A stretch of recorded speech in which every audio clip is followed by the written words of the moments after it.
More than 42 million votes are already counted, or at least cast, not counted. Oh, it's almost a third of the entire turnout from 2016. So we know the enthusiasm is there. In fact, Gallup reports 77% of voters say this election matters more than any previous, the highest percentage since Gallup first asked that question back in '96.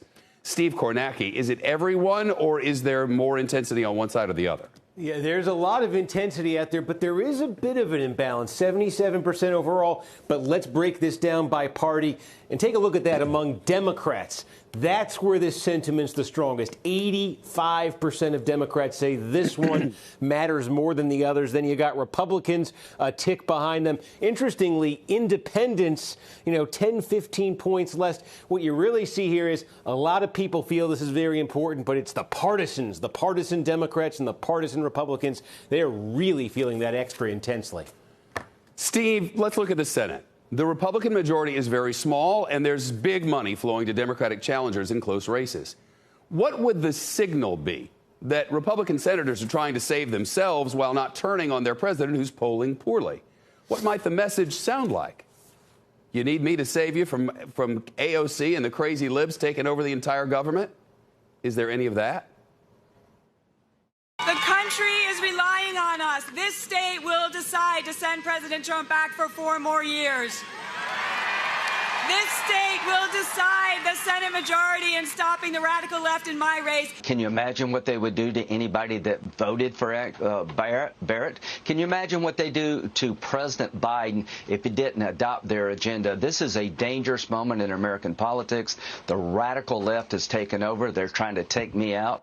Trying to take him out. Nobody's saying this thing is over before the vote. Nobody. But for candidates down ballot, there are considerations to make. Back to Kornacki. Steve, what are you seeing? Yeah, this is fascinating, Shep. Take a look at this. These are 5 Republican senators running for re-election. What you see here, this is their support. When you take a poll of McSally in her race in Arizona, she's at 43%. Gardner's at 40%. This is how they're polling in their races against the Democrats. I want to compare this to how Trump is polling in their states.